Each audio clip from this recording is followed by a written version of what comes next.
ba yung balita? Magla-lockdown daw? Oh? Totoo ba yun? Sus, maniwala ka naman dyan. Lockdown ka dyan. Naghihirap na nga tayo eh. Mami, tulungan mo po ako dito sa aking assignment. O, sige anak ha. Pero, magpatulong ka muna kay kuya mo. Magpapahinga muna ako dahil pagod na pagod ako sa dami ng ginawa namin sa school. Okay po, Mami.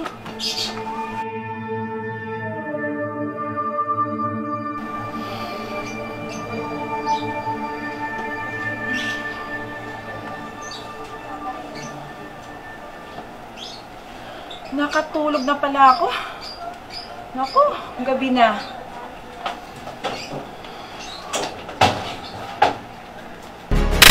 Domestic air and domestic sea travel to and from Metro Manila shall be suspended beginning 15/2020 and to end on April 14, 2020.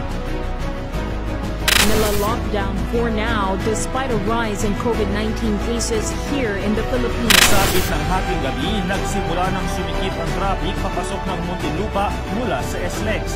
Bahagi na ito ng pagpapatupad ng community quarantine. Sir! Saan ka pupunta? Ba't di ka naka-uniform? Saan mo dadalhin yan? Dadalhin po sa bahay, ma'am. Di ba po lockdown na? Hindi niyo po ba nabalitaan sa TV? Lockdown?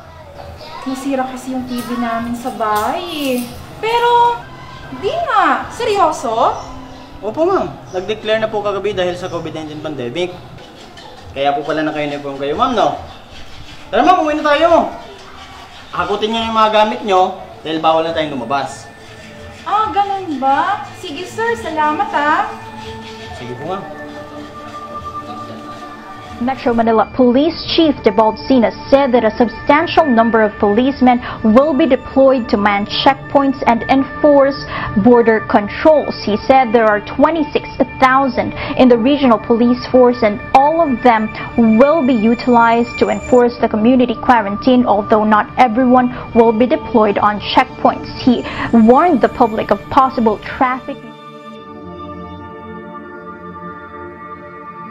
Isang trahedya na nakapagpabago ng lahat, hindi man inaasahan pero dapat magpakatatag, nakakapanghina, nakakapanlumo, ang dating nakasanayan ay biglang nagbago.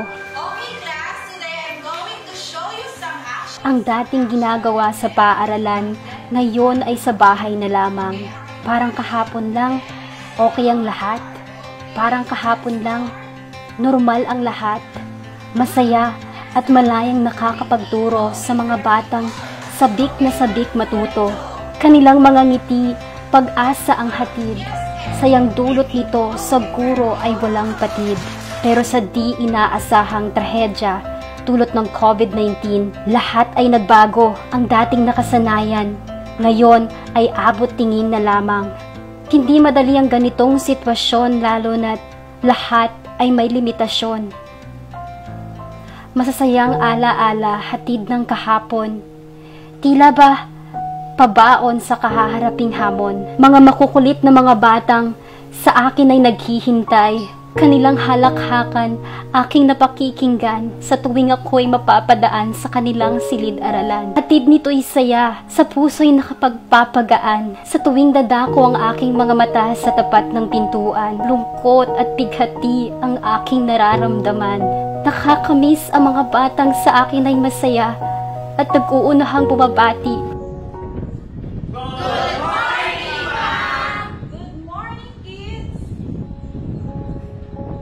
Ngayon ay mesa at upuan na lang ang natira, yan ang kinahinatnan.